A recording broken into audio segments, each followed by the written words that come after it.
అప్పుని అనామిక అరెస్ట్ చేయించాక కనకమైతే దుగ్గిరాల కుటుంబం దగ్గర వాళ్ళ ఇంటికి వచ్చి, ఏంటి ఇప్పుడు మీ కుటుంబానికి అంతా సంతోషమేనా?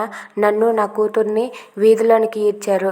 మీరు ఏం చేస్తారో ఎలా చేస్తారో తెలియదు. నా కూతురు బెయిల్తో తిరిగి రావాలి, లేదంటే నేను ఒప్పుకోను, ఊరుకునేదే లేదు, నేను ఇక్కడే తిష్ట వేసి కూర్చుంటానని చెప్పి కనకం వాళ్ళ ఇంట్లో అలా కూర్చుంటుంది. ఇదంతా విన్న ధాన్యలక్ష్మి అనామిక అయితే ఒక్కసారిగా షాక్ అవుతారు. ఇక బామ్మ వాళ్ళైతే ఇది నిజమే కదా, ఒక తల్లి ఆవేదన మనం అర్థం చేసుకోవాలని చెప్పి అంటూ ఉంటుంది. ఇక అప్పు ఏం చేసిందని మమ్మల్ని ఇలా హింసిస్తున్నారు, అప్పును విడిపిస్తే కానీ నేను ఇక్కడి నుండి కదిలేదే లేదని చెప్పి కనకమైతే అక్కడ కూర్చుంటుంది. ఇంతలో కావ్య అయితే అనామిక వాళ్ళ అమ్మ నాన్న దగ్గరికి వెళ్ళి ఇలా వార్నింగ్ ఇస్తూ ఉంటుంది.